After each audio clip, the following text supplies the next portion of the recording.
Hola, ¿qué tal? Muy buen día.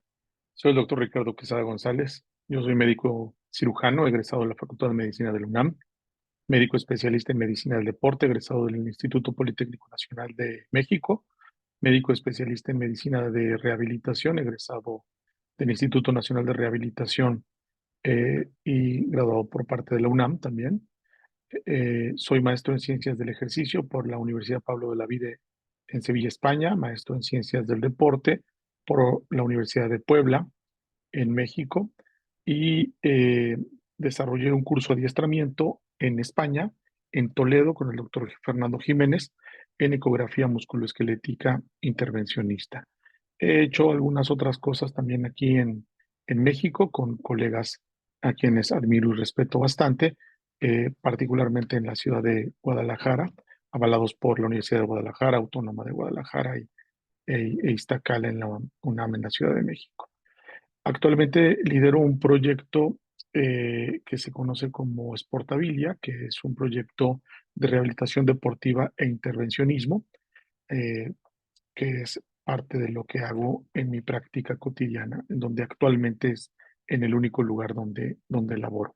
Y tenemos a bien de pronto recibir ahí algunos residentes que participan en estas evaluaciones con estos pacientes.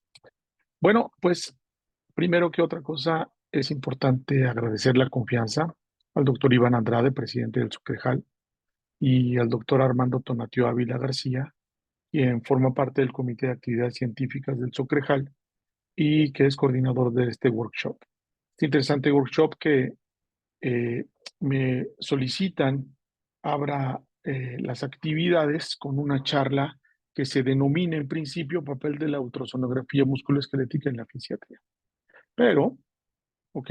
Insisto, este workshop está avalado por nuestra querida Sociedad de Occidente, la SOCREJAL, que con regularidad presenta eh, proyectos y trabajos de carácter académico siempre de alto nivel y por tal razón casi siempre tratamos de acercarnos a sus actividades. Pero quiero hacer una precisión antes de seguir avanzando en este sentido y es la siguiente. Hay que hacer una precisión o distinción entre lo que es la ecografía o el ultrasonido. Los ultrasonidos no son otra cosa que la propagación de haces sónicos, haces de sonido de alta frecuencia, que son emitidos por eh, hasta animales, ¿verdad? Pero vamos a lo que quiero llegar, son emitidos en este caso por nuestras ondas de ultrasonido, pero también podrían ser emitidas por nuestras ondas de ultrasonido terapéutico.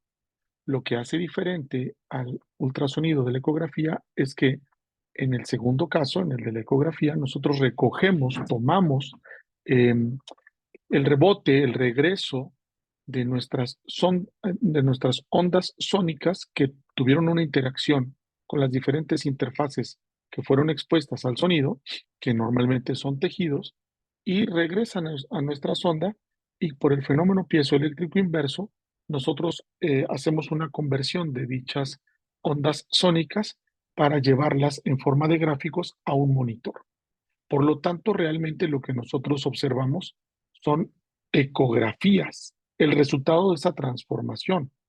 Nuestros sentidos son incapaces de recoger o de evaluar ultrasonidos, de tal suerte que es una imprecisión técnica el hablar de ultrasonido como método diagnóstico, sino que más bien deberíamos de estar hablando de ecografía. Eso es lo que analizamos, lo que nosotros vemos es la ecografía.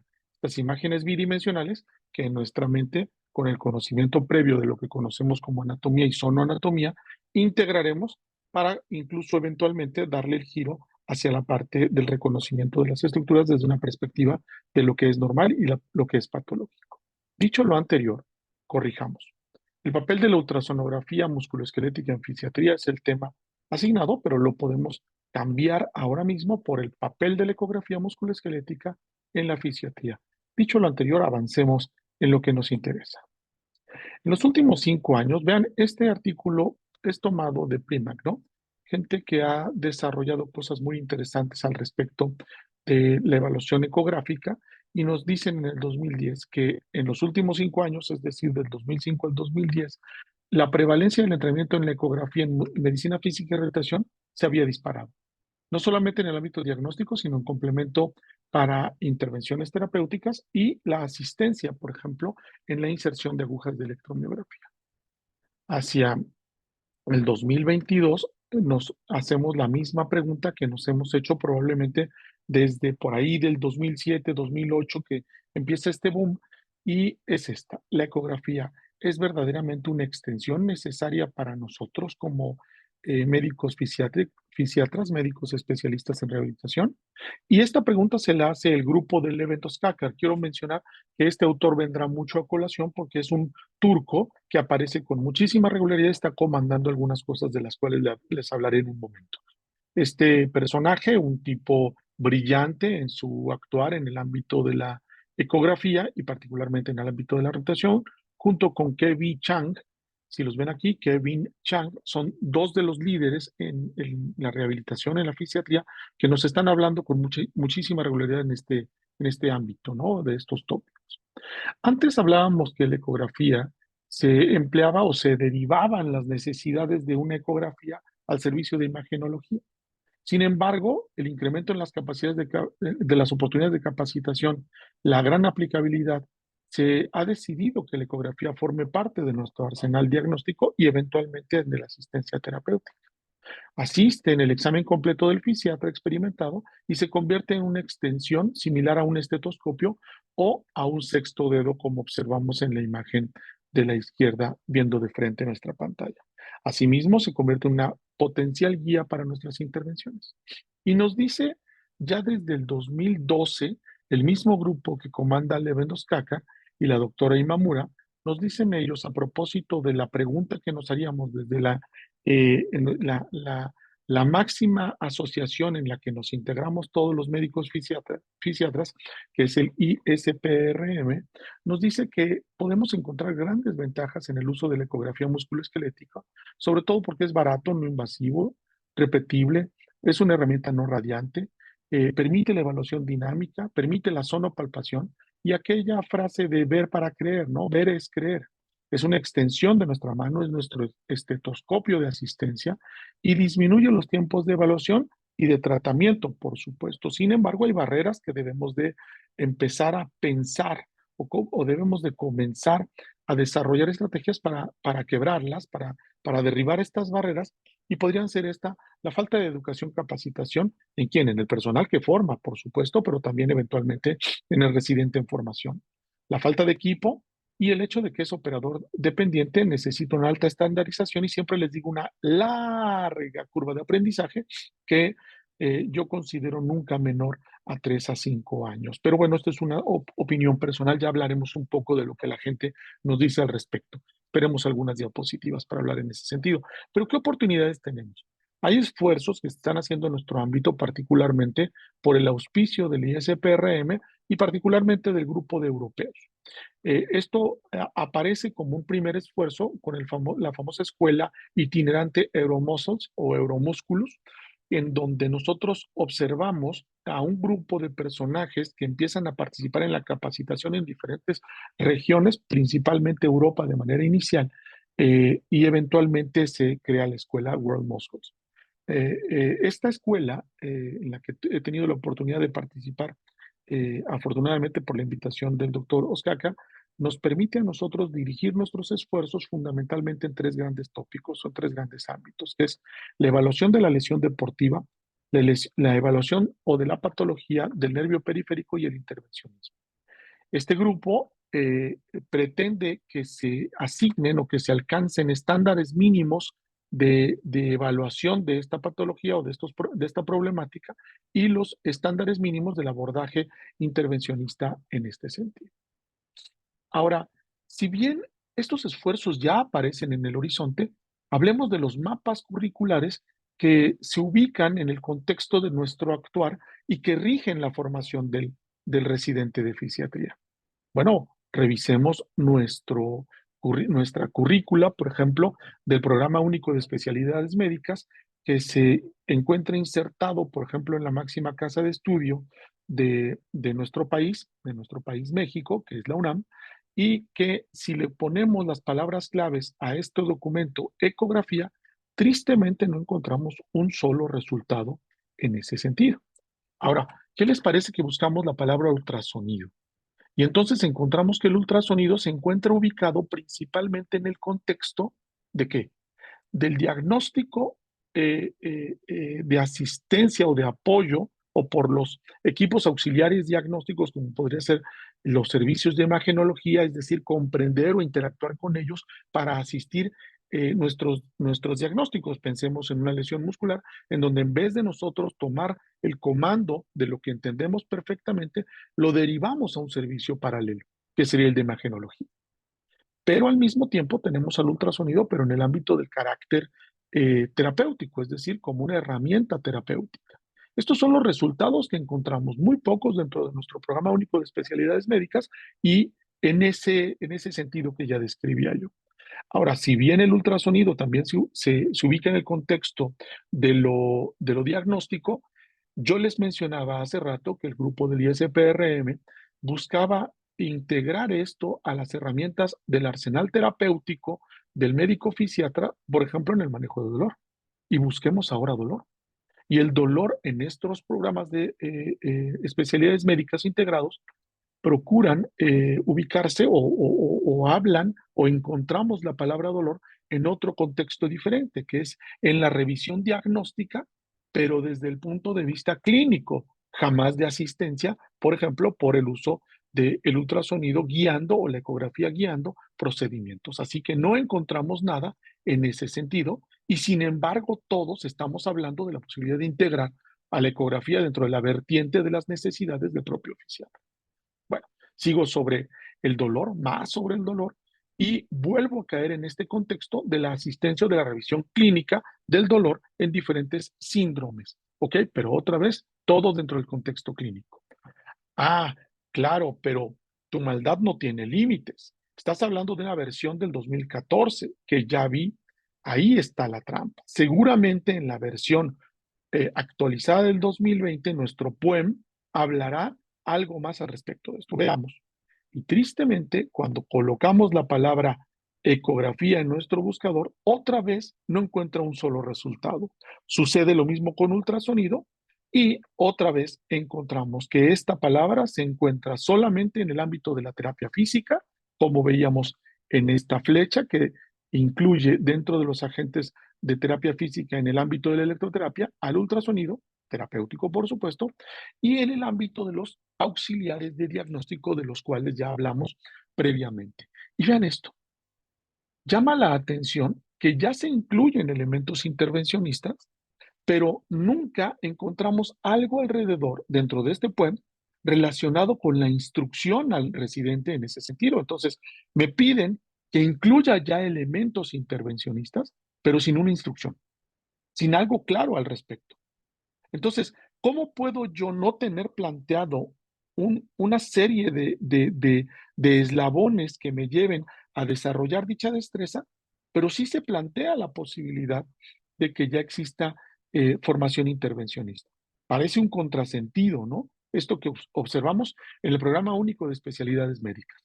Así que es muy fácil criticar. Creo que esto tiene áreas de oportunidad y me parece puntual que en las próximas revisiones este, un subcomité o inviten a un subcomité, no estoy diciendo inviten al doctor Quesada, inviten a un subcomité de expertos fisiatras que puedan incluir esto en los elementos pertinentes para el desarrollo de los residentes en esa dirección. Ya les mencionaba yo que afortunadamente algunas esfuerzos desde la perspectiva de casas académicas, por ejemplo el 20 de noviembre, por ejemplo el IMSS en Guadalajara, y algunos países han tenido a bien o me han otorgado la confianza de enviarme a sus residentes y de pronto yo tengo algunos con los que vamos estableciendo un programa dentro de una formación o dentro de una rotación de un mes donde pueden desarrollar algunas de las habilidades. Esto no se adquiere en un mes, por supuesto, pero es una valoración, una visión a vuelo de pájaro de lo que podríamos verificar o observar como eventuales objetivos de desarrollo, ¿no?, académico. ¿Qué dice nuestra ISPRM, nuestra institución, nuestra asociación más grande a nivel mundial? Pues dicen ellos en su currículo de competencias centrales para el médico fisiatra, ¿ok? Que ellos establecen una serie de recomendaciones o guías para que se empleen como esto, como una guía para la capacitación del fisiatra joven, del fisiatra en formación.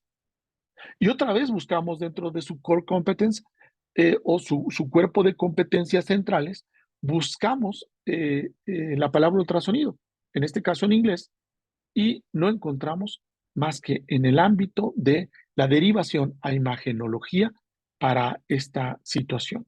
Y eventualmente en la segunda ocasión que aparece, ya nos dice que empezamos o debemos empezar a reconocer a la ecografía como un elemento de apoyo diagnóstico. Entonces ya lo reconocen como una necesidad también en el ámbito diagnóstico. Todavía no hablan tanto del intervencionismo, pero le empiezan a dar un papel en este sentido del reconocimiento músculo-esquelético de la ecografía, ¿ok? Como una herramienta útil en nuestro apoyo diagnóstico directo al fisiatra, sin derivación hacia el servicio de imagenología. De tal suerte que nos hacemos la pregunta, ¿estamos listos o entrenados los fisiatras para la ecografía? ¿Qué pasa a nivel mundial? Veamos. El primer estudio que explora un curso de ecografía para residentes de fisiatría lo hace el doctor Finoff en la Clínica Mayo hacia el 2007-2008. Realmente lo desarrolla en 2007, en 2008 lo presenta y en la Clínica Mayo con sus residentes generan un programa de entrenamiento de 7 a 8 semanas donde incluyen 3 elementos centrales. Entrenamiento a través de lecturas, es decir, de presentaciones con diapositivas de los elementos teóricos, ¿ok? Recorridos ecográficos que van realizando los profesores y desarrollos de los mismos con cadáver, incluyendo ahí algunos elementos de intervención. Esos 3 elementos son los elementos que ellos definen eventualmente y que coinciden muchas personas que están entrenando en este sentido, que son los pilares para el desarrollo de estas habilidades de la ecografía. Entonces ellos observan que al final hay una ventaja significativa en el examen, tanto escrito como práctico, ¿ok? Escrito teórico y práctico, que les realizan a sus residentes, teniendo calificaciones que se distinguen claramente de la media inicial observada en estos residentes. Y ellos además responden que hay eh, particulares que son más complejos en su educación. Por ejemplo, la evaluación del propio hombro encuentran como común denominador todos los residentes que probablemente sea el elemento más complejo para evaluar.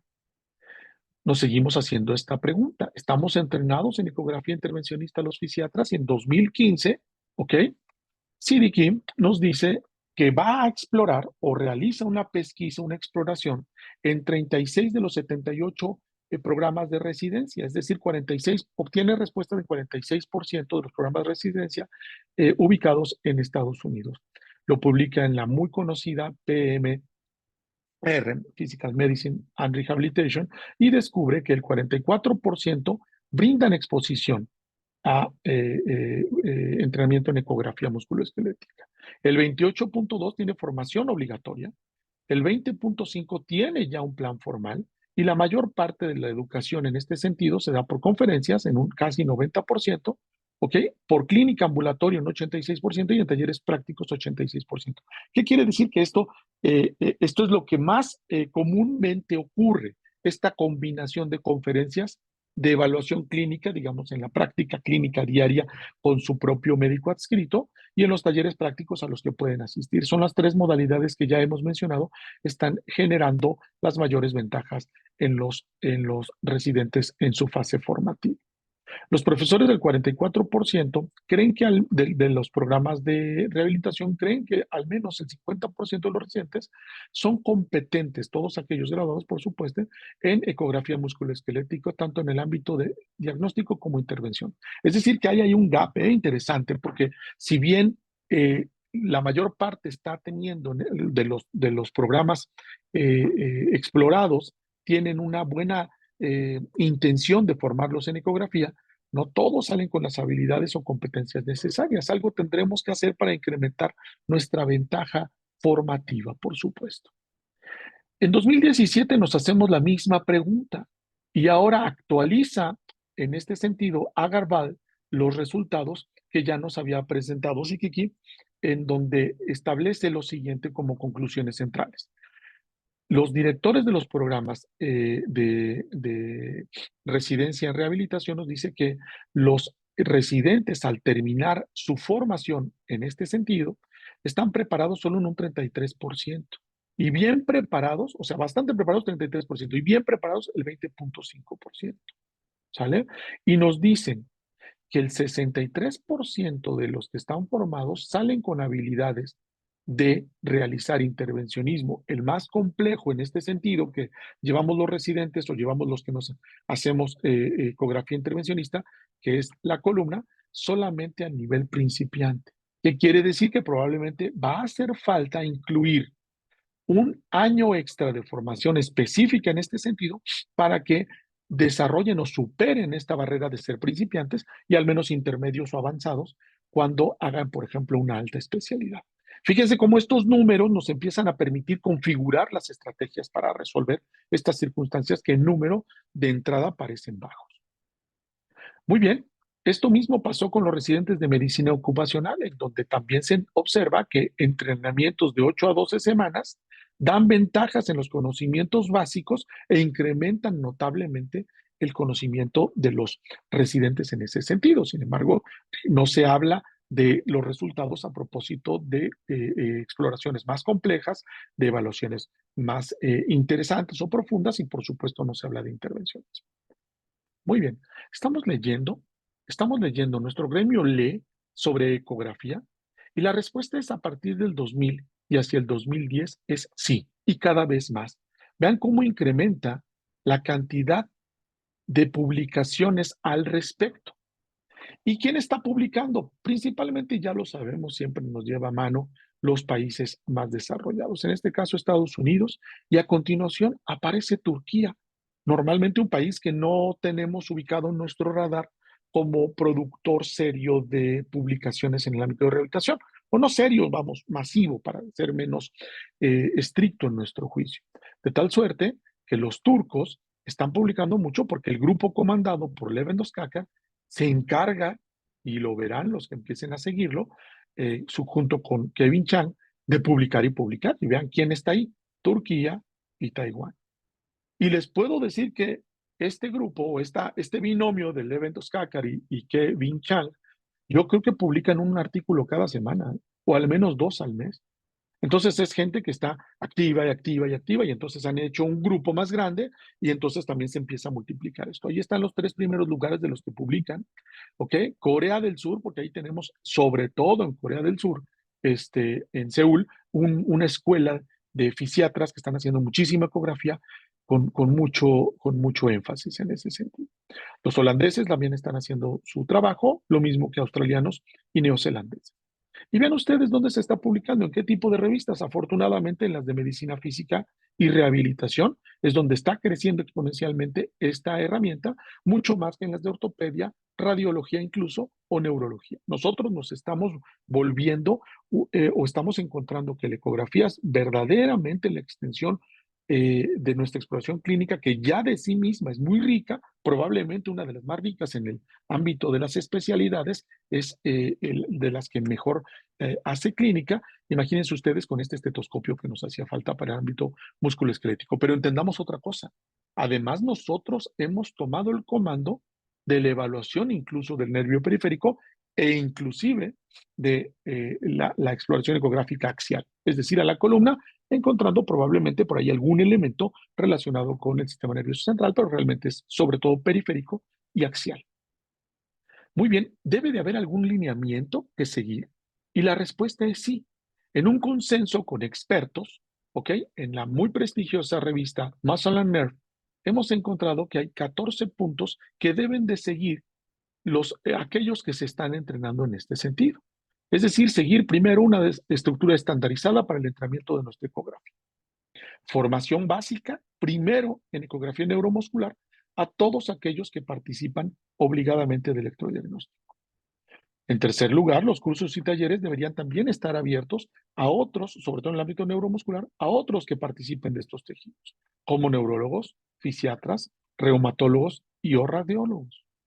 Los requisitos previos incluyen el conocimiento anatómico, sobre todo de nervios periféricos y músculos, con experiencia sobre todo en elementos relacionados con electrodiagnóstico. El modelo educativo del curso básico de ecografía debe incluir sesiones prácticas, conferencias, pre y post curso, así como evaluaciones. Lo que ya habíamos visto que nos decía desde entonces FINOF en el 2007-2008. La duración del tiempo dedicado a las sesiones prácticas durante el curso básico debe de ser el 50 al 75% del tiempo del curso. ¿Qué quiero decir con esto? Tenemos obligadamente que ser muy prácticos con esto. Mucho, mucho, mucho hacer. ¿Sale?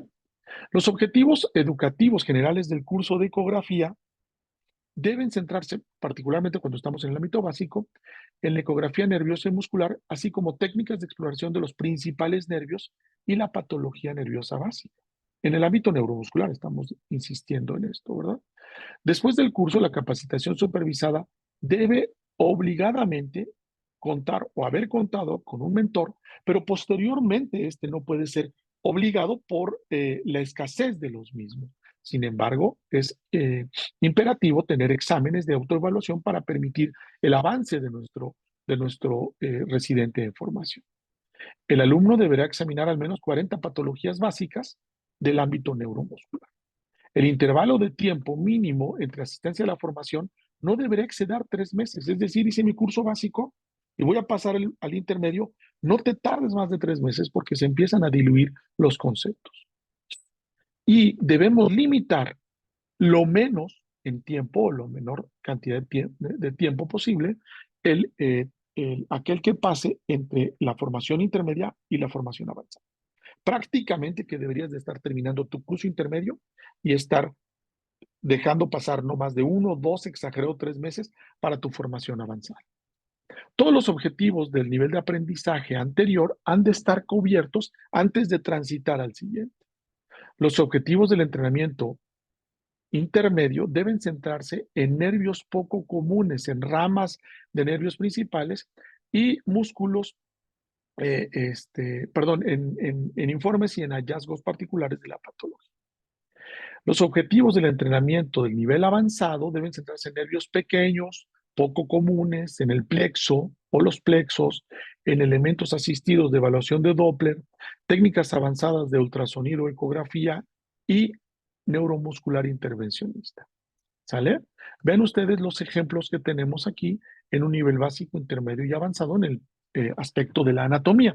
Tomo, por ejemplo, en el nivel básico el nervio tibial, y en el intermedio del nervio tibial, sus ramas distales, por supuesto, ¿verdad? Que se van a convertir en la calcánea, en la tibial medial, plantar medial, plantar lateral, pero ya para el ámbito de lo avanzado, del ramo lateral y del ramo calcáneo, establecer algunas pequeñas ramas. Por ejemplo, del ramo lateral, buscar la rama que llega, por ejemplo, a la zona de interacción entre dos espacios musculares donde se puede atrapar, y es el nervio de Baxter, ¿no? Que se confunde a veces con fasciopatías plantares, es decir, ya llegaríamos a esos niveles de profundidad diagnóstica en el ámbito de lo avanzado. Fíjense ustedes cómo en el ámbito de lo neuromuscular y las patologías tendríamos que ubicar en lo básico, empezar a diferenciar y ubicar cómo se ve un músculo normal y un músculo con atrofia. Alguna neuropatía en zonas muy comunes de lesión, por ejemplo, en un túnel cubital, y en la parte intermedia ya tendríamos que reconocer otro tipo de problemas, por ejemplo, neuropatías a nivel del canal de torsión, del nervio radial, por supuesto, neuropatías del nervio mediano, ya no nada más a nivel del carpo, sino también, por ejemplo, entre las cabezas el pronador redondo. Y en el ámbito avanzado, reconocer circunstancias en relación con, por ejemplo, la plexopatía braquial. A nivel de técnicas, podríamos ver, ¿ok? La diferenciación de los diferentes tejidos clave, ¿ok? El conocimiento de los artefactos en el ámbito básico, pero en el ámbito intermedio ya podríamos encontrar protocolos de escaneo puntuales de ciertos nervios, el escaneo de ciertas ramas nerviosas, y en el ámbito avanzado ya estaríamos hablando de temas como la guía adecuada, las profundidades, el reconocimiento de la aguja, el abordaje en plano, fuera de plano, etcétera, y el reconocimiento o abordaje específico de las hidrodisecciones nerviosas, en donde teníamos que reconocer el posicionamiento de bisel, la elección de aguja, etcétera, otros elementos, ¿verdad? Ahora, si bien todo esto que les comento suena muy bonito y suena muy interesante desde la perspectiva de estos 3 o 4 países que están tomando el comando, que son Estados Unidos, los turcos, este, Taiwán y Corea, Corea del Sur, por supuesto, eh, estos elementos son muy interesantes y ellos ya van en esto, ya están incluyendo formalmente las capacitaciones. Nos quedamos mucho en esa última evaluación del 2017 y luego vimos datos en ese artículo del 2022 de Levenos-Cácar. O sea, prácticamente estamos hablando que ellos ya están configurando las herramientas necesarias para la parte formativa. ¿Qué pasa en nuestro medio? ¿Qué pasa en Hispanoamérica? ¿Ok? Hablemos de prácticamente todo nuestro continente, del río Bravo, el río Grande, hacia abajo y parte de Iberoamérica. Me di a la tarea de hacer una encuesta en Google y respondieron afortunadamente de algunos grupos que tengo. Recuerden que estoy en el ámbito de la medicina del deporte y la medicina de rehabilitación, entonces tengo colegas del deporte, colegas de rehabilitación respondiendo en no menos de 10, 11, 12 grupos con especialidades diversas, pero fundamentalmente médicos en rotación, médicos del deporte, ortopedistas, reumatólogos, radiólogos y se me está escapando por ahí alguna especialidad. Reumatólogos, creo que ya lo mencioné.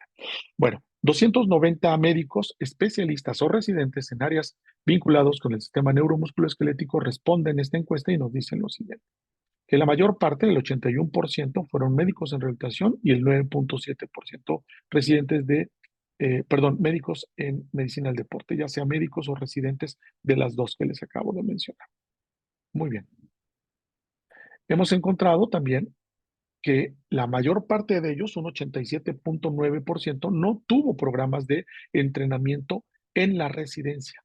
Y el 12.1%, y de los que detecté ya haciendo un poquito de pesquisa más profunda, es que la mayor parte de estos que sí recibieron o están recibiendo entrenamiento o conocimiento o acercamiento a la ecografía son principalmente residentes. Les preguntamos si se realizó formación en ecografía neuromusculoesquelética fuera de la residencia. Y vean ustedes, la mitad y la mitad. 51 se fueron a formar fuera de la residencia en ecografía y el 49% todavía no lo hace. Han tenido formación durante su programa de residencia en intervencionismo y respondieron que sí, solo el 27.9%. Esta pregunta es sin ecografía, ¿eh? Intervencionismo, por ejemplo, una infiltración con landmarks, ¿no? Con puntos de referencia anatómicos. Pero la mayor parte no tuvo entrenamiento en ese sentido, ni en intervencionismo ecoguiado o codirigido, ni intervencionismo por landmarks. Fíjense usted, es que muchos de nosotros, los fisiatras, no estamos realizando intervencionismo en nuestra práctica clínica. 62% contra 37%, 2/3 partes no realizan. Perdonen ustedes, perdonen, es al revés. Sí están realizando intervencionismo y una tercera parte no lo está realizando. Pero ahora, si cotejamos esto o correlacionamos con la diapositiva anterior, muchos evidentemente lo estarán haciendo. Por ejemplo, intervencionismo, pensemos en aplicación de Botox, pensemos en aplicación de infiltraciones en la rodilla, en un codo, en un tobillo, en una cadera, etcétera. Lo estaríamos haciendo muy probablemente a ciegas. Asiste usted el intervencionismo que realiza con ecografía y esta ya responde los elementos expuestos en las diapositivas previas. Sí, sí lo asiste el 38%, no, no lo asiste el 35% y el 26% no realiza intervenciones. Entonces vean ustedes que esto que yo les mencionaba, ok, corresponde con esto, ¿sale? Esto en donde observamos que sí realizan intervencionismo, perfecto, pero realmente la mayoría de ellos, ok, no lo están haciendo o los que lo están haciendo sin ecografía. Si realiza intervencionismo asistido de ecografía, ¿qué nivel cree usted que tiene? Y vean, un 46% nos dice de plano no realizo. O sea, es decir, casi la mitad no realiza lo que habíamos dicho previamente. ¿Ok? Intervencionismo asistido con ecografía. Solo un 6.2% ¿ok? Y estamos hablando de todo mundo, ¿eh? No solamente en México, sino todos los hispanoamericanos. Incluso hubo gente de Estados Unidos y gente, bueno, gente formada en Estados Unidos, uno o dos que respondieron la encuesta, algunos en Francia y Portugal. Por eso no digo exclusivamente Hispanoamérica, por estas 5 o 6 personas que serían la excepción a la regla. Pero bueno, 46.6% no realizan. Básico la mayoría, 33.4%, es decir, que probablemente hagan una rodilla o algunos músculos grandes que asistan su aplicación de toxina botulínica, ¿no? Que lo ubicaríamos esos en elementos básicos. 13.8% de intermedio y solamente 6.2% avanzado, alguien que se esté realizando algún bloqueo facetario o algún bloqueo del ramo posterior, ¿verdad? Si realiza usted ecografía, ¿qué nivel cree usted que tiene? No realice ecografía a la mitad, eso ya queda establecido casi como una norma en esta encuesta. Avanzado, un porcentaje discreto, solo el 14.8% se ubicaría como intermedio, ¿ok? Y el 27, casi el 30%, se encontraría en el nivel básico, ¿ok? Es decir, estamos encontrando que la mayor parte de los que se están entrenando apenas está en esta curva de aprendizaje o muchos se quedan aquí y no transitan a los siguientes niveles. ¿Cree usted que la residencia médica debe incluir un programa de ecografía? Prácticamente esto es abrumador.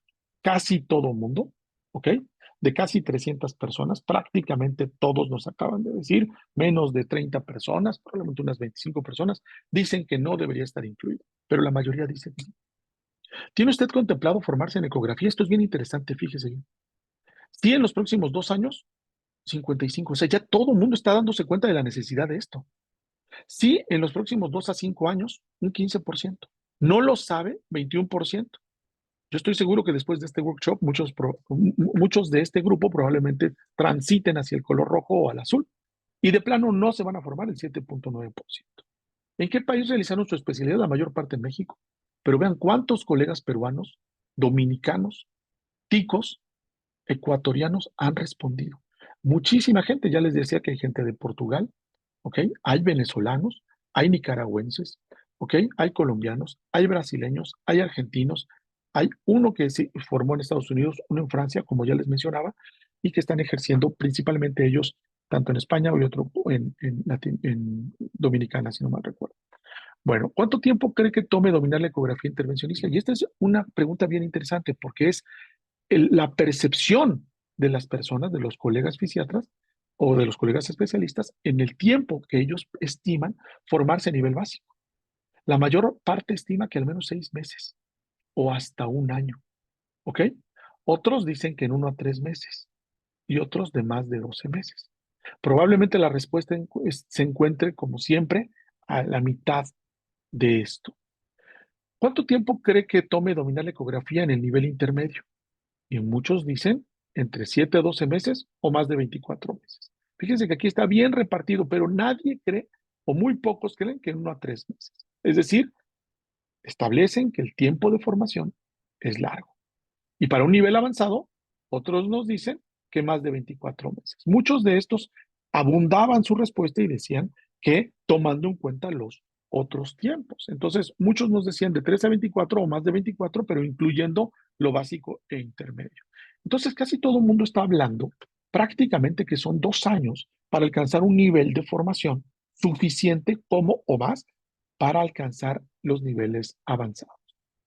¿Tiene usted contemplado formarse en ecografía intervencionista? Ya no solo en ecografía, intervencionista, ¿ok? Y muchos otra vez responden que en los próximos 2 años o en los próximos 2 a 5 años, ¿ok? No solamente el 8% y no lo sabe ese 21%. Muy parecido, es decir, prácticamente este gráfico es similar al que observamos cuando preguntamos si se iban a formar en ecografía, solo en ecografía. ¿Qué quiere decir? Que la gente quiere hacer el camino largo. Ellos dicen, si le voy a entrar a la ecografía, le entro, pero le entro con todo. Le entro a formarme en ecografía para meter la aguja. Muy bien. Discutamos de manera final. Parece ser que la ecografía es una herramienta necesaria y fundamental en el tratamiento del fisiatra. A pesar de ser tan necesaria, está poco incluida en los programas formativos latinoamericanos. La formación actualmente es obtenida de manera paralela a la educación formal, es decir, en cursos no incluidos dentro de nuestra residencia. Muchos fisiatras están buscando opciones de formación en este campo.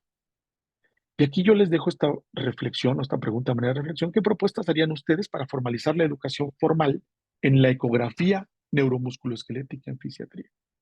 Espero que estas preguntas y esta encuesta, estos comentarios, nos lleven a hacer consideraciones en diferentes vertientes. ¿Cuáles son estas para mí?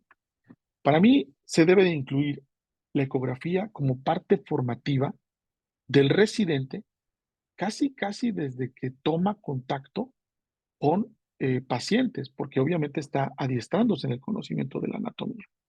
Y muy rápido se acerca en muchas de las sedes a los estudios neurofisiológicos, en donde obviamente la anatomía y la inclusión de una aguja es necesaria casi desde el principio.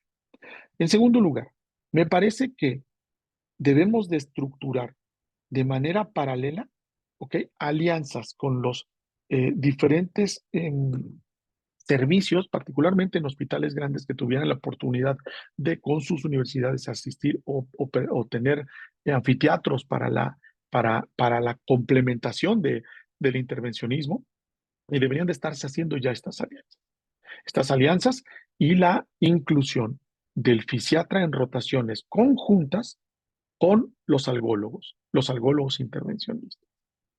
Otra cosa que me parece fundamental es incluir en la mayor parte de los procedimientos ecógrafos, sobre todo de media gama como mínimo, ¿ok? Dentro de los presupuestos o solicitud de presupuesto para nuestros servicios. Entonces, me parece que son algunas de las recomendaciones, además de empezar a sentarnos y discutir esto entre los líderes de opinión para que se incluya de manera formal ya en nuestros programas. Me parece que en México, en la próxima revisión del PUEM, en la próxima revisión de los diferentes programas que existan a nivel de Latinoamérica o Hispanoamérica, deberíamos de empezar a discutir un core competences, unas competencias centrales que nos permitan eventualmente definir qué es lo mínimo indispensable que deberíamos de reconocer todos los fisiatras en nuestros entrenamientos. En verdad les agradezco mucho la oportunidad brindada. Gracias por permitirme la charla de apertura. Doctores, en el Soquejal creo que se hacen cosas siempre de calidad. Gracias por permitirme estar. Muy buen día.